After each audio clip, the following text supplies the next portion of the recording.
The stars looked different when you were running for your life.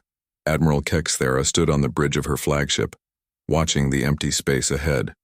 Her tall, thin body shook with fear. Behind them, somewhere in the darkness, the enemy was coming.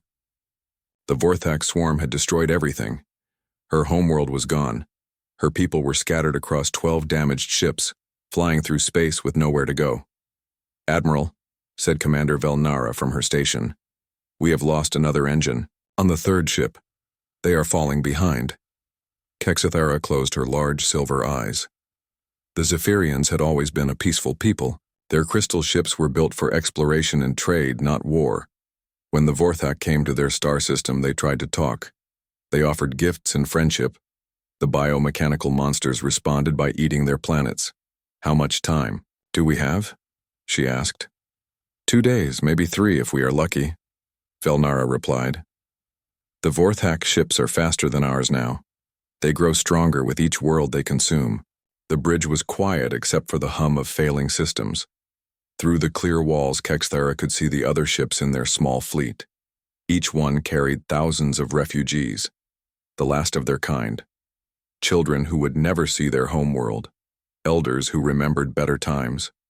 "Admiral, I am picking up something strange," Velnara said suddenly. She turned to look at her commander with wide eyes. "There are signals coming from a small system nearby. Primitive radio waves." "Another species?" Kexthera moved to the communications station. "Show me." The main screen lit up with data. Wave patterns moved across it in simple, repeated signals. The technology was very old and basic, but it showed intelligence. Someone was out there, broadcasting into space. "Can we understand it?" the Admiral asked. Velnara worked at her controls. Strange sounds came from the speakers. Music. Voices talking in an unknown language. Numbers and patterns that seemed to mean something. "They are not very advanced," Velnara said, "but they are trying to communicate. Look at this pattern." She pointed to the screen. "Mathematical sequences. They know about science." Kexthera studied the signals. Hope was a dangerous thing when you were the last of your people, but she felt it growing in her chest. "Can we send them a message? Our systems are not built for such primitive technology, but..." Velnara paused, thinking. "I could modify our communications array, make it simple enough for them to detect." "Do it." Velnara worked quickly. Other crew members helped, their forearms moving fast over the controls. The Zephyrians were good at building things, fixing things. It was what they did best. After 2 hours, they were ready. "Sending now, Admiral," Velnara announced. The message was simple, mathematical patterns that any intelligent species would recognize. Prime numbers, the value of pi, basic physics, and buried in the data, a cry for help. Far away, on a small blue and green planet, Jake Miller sat in his chair at the Deep Space Monitoring Station. It was a quiet night shift. He drank coffee and listened to the static from space, hoping to hear something interesting. Most nights there was nothing but the natural sounds of stars and planets. Then his equipment started beeping. "What the hell?" Jake sat up straight, spilling his coffee. The signal was strong and clear, but unlike anything he had ever heard. It was too regular to be natural, too complex to be random. He recorded everything and called his boss right away. "Dr. Park? Sorry to wake you, but you need to hear this." Dr. Lisa Park arrived at the station 30 minutes later. She was a small woman with gray hair and sharp eyes. She had spent her whole life listening to space, hoping for exactly this moment. "Play it again," she said after hearing the signal. "Once." Jake ran the recording again. Dr. Park's face grew pale as she understood what she was hearing. "These are prime numbers," she whispered. "And this is pi calculated to 50 decimal places. Jake, this is not from Earth." "Aliens?" "Aliens asking for help." Dr. Park grabbed the phone. "Get me the President's science advisor. Now, by morning." The signal had reached the highest levels of government. President Helen Carter sat in the Oval Office with her top advisors, listening to the alien message over and over. "What do we know about where it came from?" she asked. Admiral Dan Foster, head of the Earth Defense Force, pointed to a star map. The signal originated from deep space about 40 light-years away. Our best telescopes show nothing in that area. Could it be a trick? General Rick Stone asked. Some kind of trap? Dr. Park shook her head. The mathematics are too pure, too perfect. This comes from a species that understands science at least as well as we do, probably better. President Carter was quiet for a long time. She thought about all the science fiction movies where aliens came to destroy Earth, but this was different. These aliens were asking for help. What are our options? She asked. We could ignore it, General Stone said. Pretend we never heard anything. Or we could try to help, Admiral Foster added. Send a ship to investigate. A ship? The president raised an eyebrow. Admiral, our fastest ship would take decades to reach that location. Not necessarily. Admiral Foster smiled. We have been working on something new, Project Lightning, a ship with an experimental drive system that could cut that time to months. The room fell silent. President Carter knew that humanity was at a turning point. For the first time, they had proof that other intelligent life existed in the universe, and that life was in trouble. Get me everything you can about this signal, she ordered, and prepare Project Lightning for launch. If someone out there needs help, the human race is going to answer. Back in space, Admiral Kexathera waited by the communication station. They had been broadcasting their message for hours with no response. Maybe the primitive species could not understand. Maybe they did not care. Then Velnara shouted with excitement, Admiral, we are getting a response. The answer was simple but clear. The same mathematical patterns they had sent, repeated back to them. Then something new. A pattern that seemed to say, we understand. We are coming. For the first time in days, Admiral Kexathara smiled. Help was on the way. She just hoped it would arrive before the Vorthak found them. Captain Alex Rodriguez checked his instruments one more time. The UES Liberty was humanity's newest and fastest ship, built with experimental technology that bent space itself. Even so, the journey to find the alien signal had taken 3 months. Coming, out of faster-than-light drive in 30 seconds, announced Amy Chen from the pilot seat. She was the best pilot in the Earth Defense Force, with steady hands and quick reflexes. All stations ready, Alex called out. His crew was small but skilled. Tony Garcia ran the engines with the skill of a master craftsman. Dr. Kate Williams knew more about alien life than anyone on Earth, even though she had never seen any. The stars stopped streaking past the windows. Normal space returned around them. Amy checked their position while Tony ran diagnostics on all systems. We are at the coordinates, Amy reported, scanning for the signal source. Dr. Williams watched her screens carefully. She had spent years dreaming of this moment. First contact with alien life. Her heart beat fast as the sensors swept through space. I have something, she said excitedly. Multiple large objects bearing 270, distance. My God, they are huge. On the main screen, shapes appeared in the darkness. Ships unlike anything humans had ever built. They looked like they were made of crystal and light, beautiful but clearly damaged. Atmosphere leaked from several hulls in glowing streams. 12 ships, Tony counted. Each one is over 2 kilometers long. That is bigger than our largest space stations. Alex stared at the alien fleet.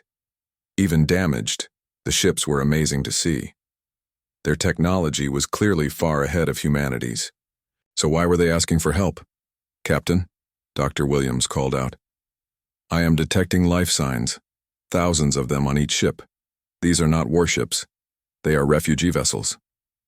Can we communicate with them? Alex asked. Dr. Williams worked at her station, trying different frequencies and signal types. I am sending basic mathematical patterns, the same ones they used in their distress call. Minutes passed. Then the main screen lit up with an incoming transmission. The image was fuzzy at first, then cleared to show a tall, thin figure with silver skin and large eyes. The alien looked tired and afraid. I am Admiral Kexathera of the Zephyrian Republic, the alien said in perfect English. How do you know our language? Dr. Williams smiled. We have been studying your transmissions for months. Your people are very smart. It did not take us long to learn. The alien admiral looked surprised. You came here to help us? Your technology is... She paused, trying to be polite. Much simpler than ours. Sometimes simple is what you need, Alex said, stepping into view of the camera. I am Captain Rodriguez of the United Earth ship Liberty. We received your distress call. What kind of help do you need? Kexthera's expression grew dark. We are being hunted by an enemy called the Vorthak Swarm. They are biomechanical creatures that consume entire worlds. My people are peaceful.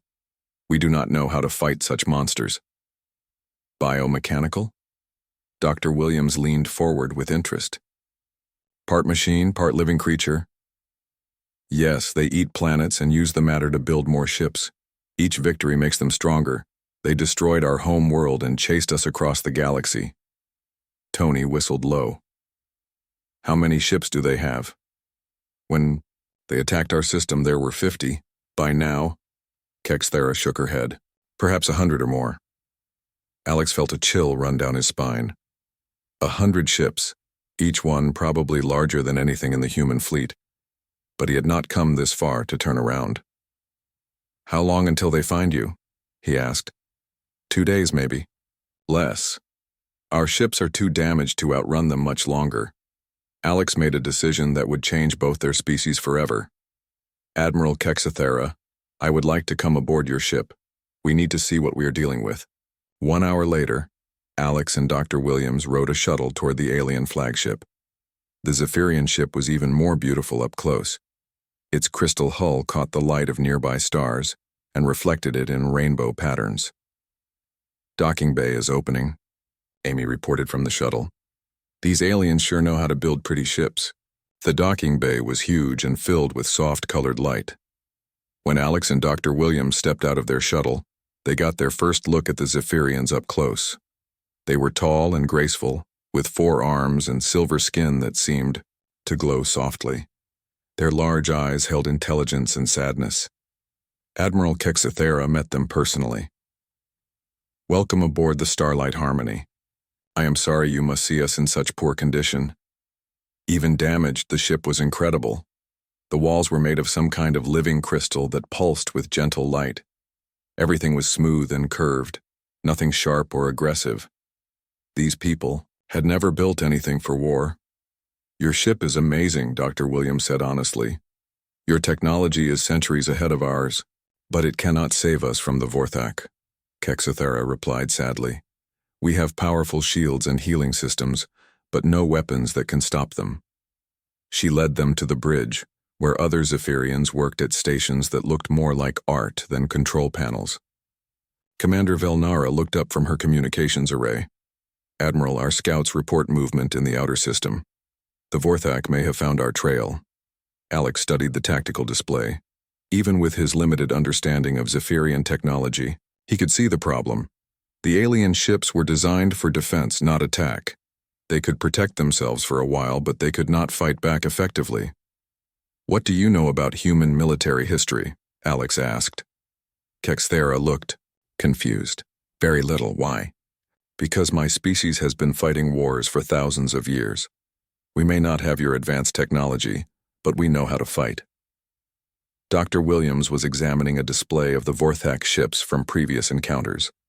The biomechanical vessels looked like nightmares, all teeth and claws and writhing organic parts mixed with metal and machinery. Captain, she said quietly, these creatures are adapted for one thing: consuming and reproducing. They are like a virus that spreads through space. But every virus has a weakness, Alex replied. We just need to find it. Kexthera watched, the 2 humans with growing hope. You really think you can help us? Alex looked around the bridge at the Zephyrian crew.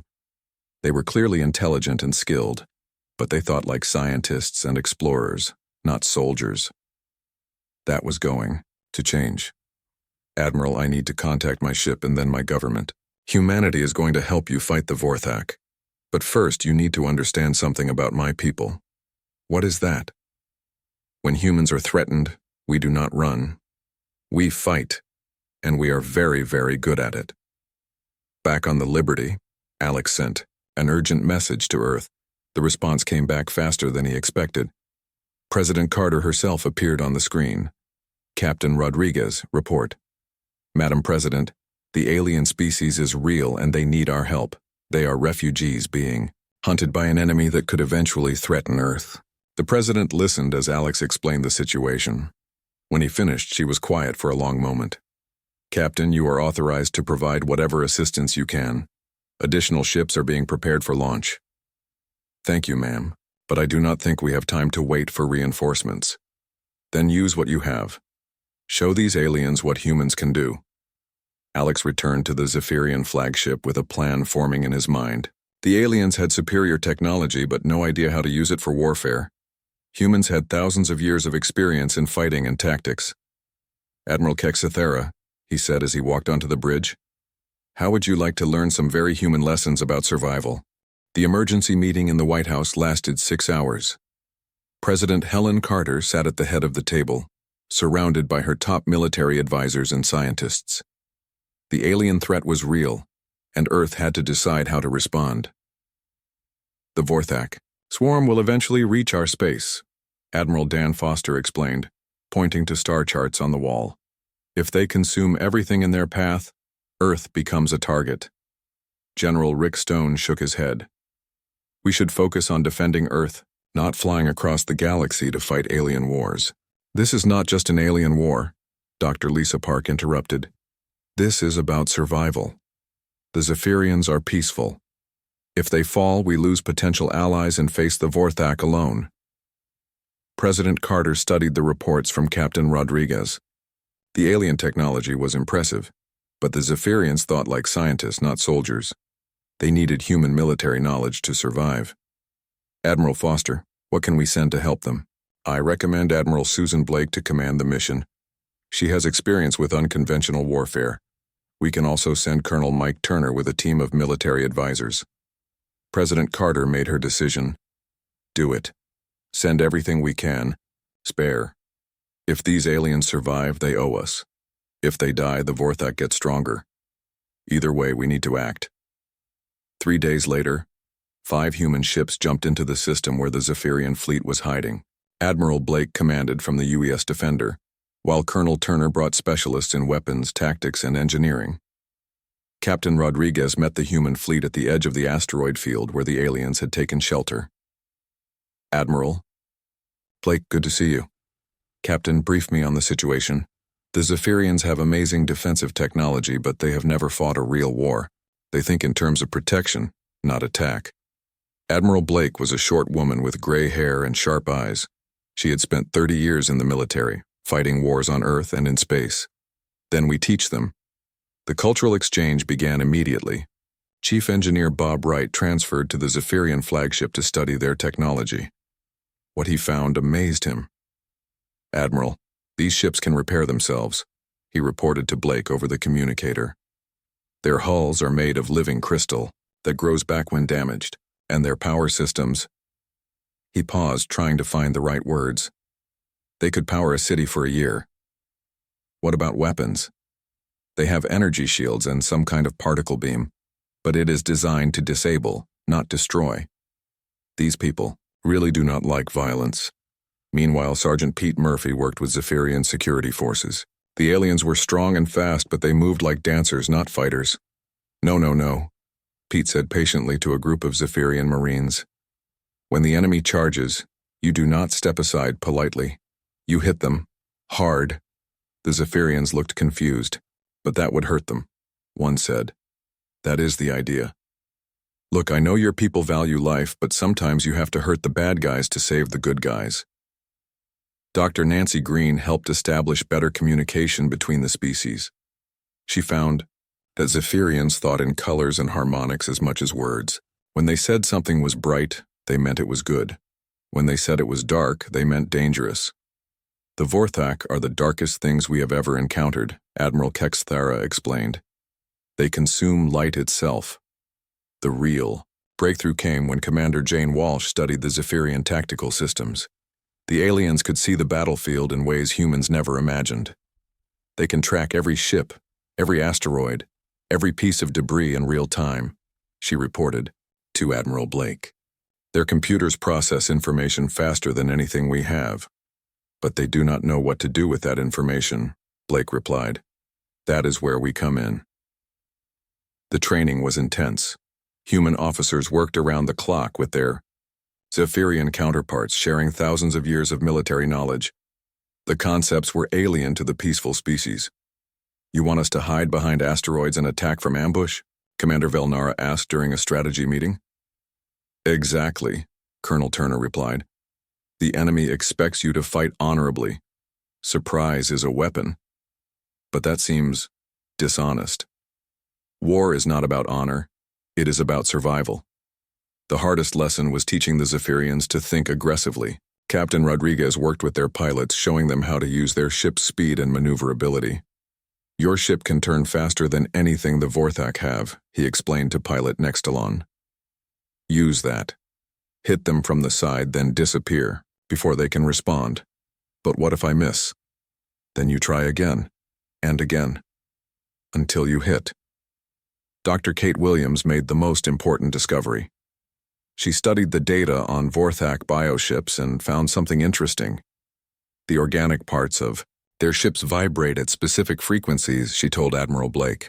If we could disrupt those frequencies, the ships would fall apart, maybe, or at least be seriously damaged. Chief Gary Bell, the weapons specialist, looked at the data. We could modify the Zephyrian energy weapons to produce these frequencies, but we would need to get close. How close? Very close. Close enough that the Vorthak could grab us. The plan began to take shape. The Zephyrians would use their superior sensors and speed to set up ambush points in the asteroid field. Human tactics would guide the battle, while Zephyrian technology provided the tools. But first, they had to convince the aliens to abandon everything they believed about warfare. You are asking us to become like our enemies, Admiral Kexisthera said sadly during a command meeting. No, Admiral Blake replied firmly. We are asking you to become survivors. There is a difference. The debate continued for hours. Some Zephyrians wanted to flee deeper into space. Others believed they should surrender and hoped the Vorthak would show mercy. Finally, young Commander Nextalon spoke up. I have seen what the Vorthak do to prisoners. They eat them alive to power their ships. There is no mercy in creatures like that. The room fell silent. Everyone knew he was right. Then, we fight, Admiral Kexthera decided. May the light forgive us for what we are about to become. The next day, human and Zephyrian crews worked together to prepare for battle. The peaceful alien ships were fitted with human weapons and armor. The elegant crystal hulls were modified with human stealth technology. Lieutenant Commander Ryan Clark, who had experience with submarine warfare, taught the Zephyrians about three-dimensional tactics. Space is like the ocean, he explained. The enemy can come from any direction. You have to think in all dimensions. The Zephyrians were quick learners. Their advanced minds absorbed human tactical knowledge like sponges. Soon they were proposing modifications and improvements to the battle plan. What if we use our healing crystals as weapons, suggested Engineer Morthera. If we launch them at the Vorthak ships, they might try to consume the energy and poison themselves. Chief Wright's eyes lit up. That could work. Your crystals store massive amounts of energy. If the bioships try to eat them, boom. Colonel, Turner finished with a grin. As the preparations continued, deep space sensors detected movement at the edge of the system. The Vorthak swarm had found them. How many ships? Admiral Blake asked. Commander Velnara checked her readings twice before answering. 137 bioships. Admiral, they have grown larger since our last encounter. The room was quiet as everyone absorbed this news. The enemy fleet was massive, each ship a living weapon designed for destruction. Time until they reach us? Blake asked. 6 hours. Admiral Blake looked around the room at the mix of human and alien faces. A few months ago, these species had never met. Now they were about to fight together for survival. "Ladies, gentlemen, and honored Zephyrians," she said formally, "in 6 hours we face an enemy that has destroyed dozens of worlds. They think we are just another meal. Let us show them how wrong they are." The asteroid field stretched for millions of kilometers, filled with rocks ranging from pebbles to small moons. Admiral Blake studied the tactical display as her combined human Zephyrian fleet took their positions. Phase 1 positions confirmed, reported Commander Jane Walsh from the UES Defender. All ships are hidden and waiting. The plan was complex but necessary.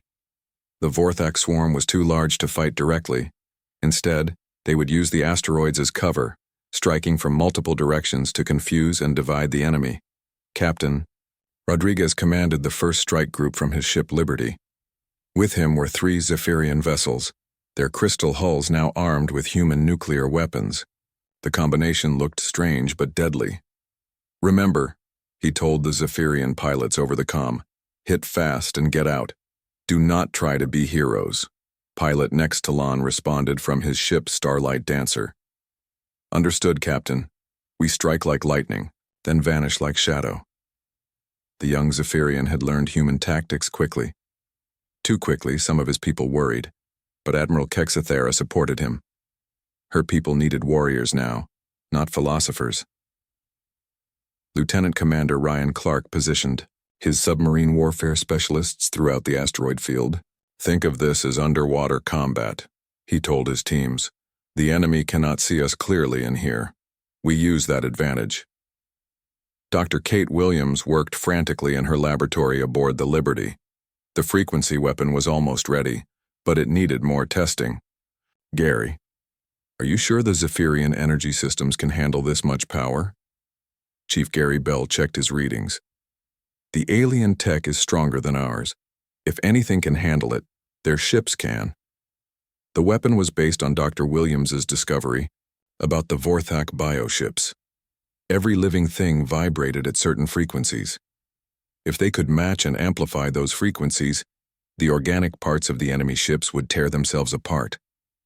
"Incoming transmission," announced Amy Chen from the pilot station.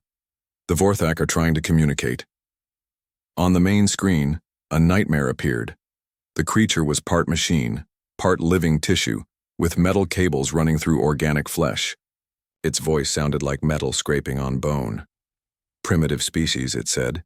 "You harbor the Zephyrian prey, surrender them, and we will consume you quickly." Admiral Blake answered from the Defender. "This is Admiral Blake of the United Earth Defense Force. The Zephyrians are under our protection. If you want them, come and take them." The creature's mechanical eyes glowed brighter. "Humans, we have heard of your species. You fight like animals. Your flesh will make good fuel for our ships." "Come find out," Blake replied, then cut the transmission. The Vorthak swarm advanced into the asteroid field like a plague of metal and flesh. Their bioships moved with disturbing grace, tentacles reaching out to probe the space around them. Each ship was different, grown rather than built, adapted for maximum destruction. 137 confirmed targets, reported sensor operator Tony Garcia. They are spreading out to search the field. Phase 1, commence, Admiral Blake ordered. Captain Rodriguez led the first attack. His strike group appeared from behind a large asteroid, weapons firing. Human nuclear warheads combined with Zephyrian energy beams to devastating effect. 3 Vorthak ships exploded in brilliant flashes. The bioships screamed as they died, sounds that carried through space on their own radio frequencies.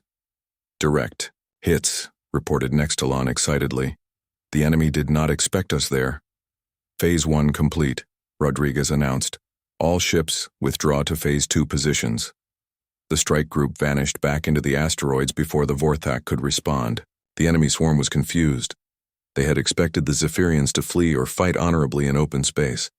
These hit-and-run tactics were completely alien to them. "Phase 2. Go," Blake ordered. Colonel Mike Turner led the second wave from a different direction. His team included Sergeant Pete Murphy and a squad of Zephyrian Marines who had learned human combat techniques. "Remember," Turner told his people, "we are not trying to win this battle. We are trying to make them angry and stupid. The second attack came from above the plane of the asteroid field. Turner's ships dropped like hawks, striking at the Vorthak flanks before disappearing again. 5 more enemy ships died in the assault. The Vorthak were beginning to respond, but their massive ships were slow to turn in the crowded asteroid field. "They are taking the bait," observed Commander Velnara from her position on the Zephyrian flagship. "The enemy is moving deeper into the field to chase us." "Perfect," Blake replied. "Phase 3, stand by." Dr. Williams watched her frequency weapon charge to full power. The device was mounted on the Zephyrian ship Harmony of Light, which had the strongest energy systems in the fleet. "Frequency generator at 90% power," she reported. "I need them closer." Lieutenant Commander Clark coordinated the third phase from his position deep in the asteroid field. "All units, this is submarine. Execute feint maneuvers. Make them think we are retreating." The combined fleet began a staged withdrawal, appearing to flee deeper into the asteroids. The Vorthak took the bait, their bioships surging forward in pursuit. "They are bunching up," reported Sensor Specialist Lieutenant Sarah Kim. "Looks like they want to finish this quickly." "Good," Blake said grimly. "So do we." The Vorthak commander, if it could be called that, was a massive bioship covered in weapon pods and sensor tendrils. It pulsed with organic light as it communicated with the rest of the swarm. "Prey species shows fear," it broadcast to its fleet. "Consume them all. Leave nothing." The swarm packed tighter together as they chased the fleeing Allied ships through the asteroid maze. They were so focused on the hunt that they did not notice the trap closing around them. "Phase 4, Blake announced. "Light them up." Every hidden ship in the asteroid field opened fire at once. The Vorthak found themselves caught in a crossfire from all directions. Nuclear warheads, energy beams, and kinetic projectiles tore into their ranks. "Now, Dr. Williams," Blake shouted. The frequency weapon fired. A wave of energy swept through the asteroid field, tuned to match the resonance frequency of organic tissue. The Vorthak bioships began to vibrate violently. "It is working," Williams cried out. "The organic components are breaking down." Across the enemy fleet, bioships started tearing themselves apart. The living portions of their hulls could not handle the resonance frequency. Tentacles writhed in agony as the creatures died from the inside out. But the Vorthak were not finished. The largest ships, with more mechanical parts, survived the frequency attack. Their commander roared with rage as it realized what had happened. "Clever prey," it snarled, "but you cannot hide forever." The surviving Vorthak ships, about 60 in total, began firing wildly into the asteroid field. Massive chunks of rock exploded as the bioweapons sought their hidden enemies. "They are trying to flush us out," reported Captain Rodriguez. "Some of our positions are being hit." The Zephyrian ship Crystal Song took a direct hit, its beautiful hull cracking under the assault. Commander Vorthala managed to keep his ship flying, but it was badly damaged. "We need to finish this," Blake decided. "All ships prepare for final assault. It is time to stop hiding and start fighting." The combined fleet emerged from the asteroid field like an avenging angel. Human ships led the charge, their weapons blazing. Behind them came the Zephyrians, their crystal vessels glowing with power as they finally embraced the warrior's path. "For Earth," shouted Colonel Turner. "For Zephyr, Prime," answered Admiral Kexthera. The final battle was about to begin. The space around the asteroid field lit up like a deadly fireworks show. Human and Zephyrian ships charged into the heart of the Vorthak swarm, weapons blazing from every direction. Captain Rodriguez pushed the Liberty to its limits, weaving between enemy bioships while his crew fired everything they had. "Tony, give me more power to weapons. Already at maximum," Tony Garcia shouted back from the engine room. "These alien power cells are amazing." Beside him, pilot Nextalon flew his Starlight Dancer with impossible grace. The young Zephyrian had learned human combat tactics, but he flew with the natural skill of his people. His ship danced between enemy tentacles like it was performing a deadly ballet. "Captain Rodriguez," Nextalon called over the comm. "I am going for the big one." "Negative," That thing is too dangerous. But the young pilot was already gone, diving toward the massive Vorthak command ship. The biovessel was the size of a city, covered in weapon pods and writhing organic cables. It pulsed with dark energy as it coordinated the swarm's attacks. Admiral Blake watched the battle from the bridge of the Defender. Her tactical display showed dozens of ships engaged in close combat throughout the asteroid field. "Jane, how are we doing?" Commander Walsh checked her boards. "We have taken out about 40% of their fleet, but we are taking heavy damage, too. The Crystal Song is down to emergency power, and the human destroyer Yorktown has lost main engines. The battle was fierce but even. For every Vorthak ship destroyed, the Allies lost systems and crew. The bioships were tough, their organic hulls able to repair minor damage even during combat." Dr. Kate Williams worked desperately at her frequency weapon controls. "I need more time to recharge the main array. The Zephyrian power systems are incredible, but even they have limits." Chief Gary Bell crawled through maintenance tunnels, trying to reroute power to critical systems. "Doc, we have got jury-rigged connections all over this ship. I am not sure how much more it can take." The tide of battle began to turn when Sergeant E. Pete Murphy executed the most insane plan of his military career. His transport ship, carrying a squad of human Marines and Zephyrian warriors, flew directly at a damaged Vorthak bioship. "Pete, what the hell are you doing?" Colonel Turner demanded over the radio. "Something stupid, sir," Murphy replied. "But it might work." The transport crashed through the bioship's hull, its armored nose punching deep into the organic structure. Murphy and his mixed human-alien squad poured out, fighting their way through corridors that pulsed like the inside of a living creature. "This is disgusting," muttered Corporal Lisa Brown as she shot at biomechanical defenders. The Vorthak ship creatures were part technology, part living nightmare. The Zephyrian warrior Colthane moved beside her, his 4 arms wielding both human weapons and his people's energy tools. "Focus on the central nerve cluster," he told the squad. "Destroy that and the ship dies." They fought through living walls that tried to crush them and mechanical defenders that shot acid. When they finally reached the ship's brain, a pulsing mass of organic tissue and circuit boards, Murphy planted every explosive they had. "Fire in the hole!" he shouted. The bioship convulsed as its central nervous system exploded. The massive vessel went dark and began drifting, its weapons silent. "One down," Murphy reported. "But I do not recommend this tactic for regular use." Meanwhile, young Nextalon reached the Vorthak command ship. The massive biovessel sensed his approach and turned every weapon in his direction. Energy beams and organic projectiles filled the space around his small ship. "Nextalon, get out of there," Captain Rodriguez ordered. "I cannot, Captain. This creature commands the swarm. If I can disable it." The Zephyrian pilot flew his ship into the forest of tentacles and weapon pods that covered the command ship's hull. His vessel was fast and small, but one hit from the massive bioweapons would destroy him instantly. He found what he was looking for in a section where the organic hull looked different, softer. "This must be a sensory organ," he whispered to himself. Next, Talon fired everything his ship had into the soft tissue. The command ship screamed, a sound that echoed through space on multiple frequencies. The massive biovessel began to thrash wildly, its coordination disrupted.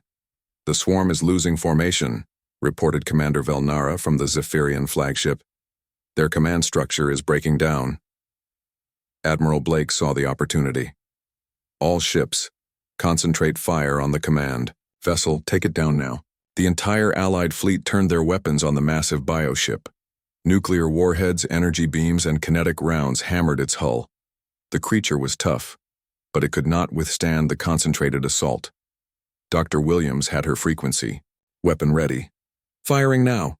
The resonance wave hit the command ship at point-blank range. The massive biovessel began to tear itself apart as its organic components vibrated at their destruction frequency. But the dying creature had one last surprise. As its body collapsed, it released clouds of spores into space, seeds for new Vorthak ships. "Those spores will grow into new bioships if they find organic matter to consume," warned Dr. Williams. Not if we stop them first, declared Admiral Kexithera. The Zephyrian admiral had been quiet during most of the battle, watching her people learn the ways of war. Now she made a decision that would define her species' future. All Zephyrian ships, activate purification beams. Maximum power. Admiral, protested Commander Velnara. Those beams are for healing, not weapons. Today, healing means destroying the infection before it spreads. The Zephyrian ships fired beams of pure energy that broke down organic matter at the molecular level. The Vortex spores dissolved harmlessly in the light. With their command ship dead and their spores destroyed, the remaining Vortex bioships lost their coordination. Some fled into deep space, others turned on each other, their programmed hunger overriding group tactics. Cease fire, Admiral Blake ordered. Let them run. We have won. The battle was over, but the cost had been high. 2 human ships were destroyed, and several Zephyrian vessels were badly damaged. Dozens of crew members from both species had died fighting together.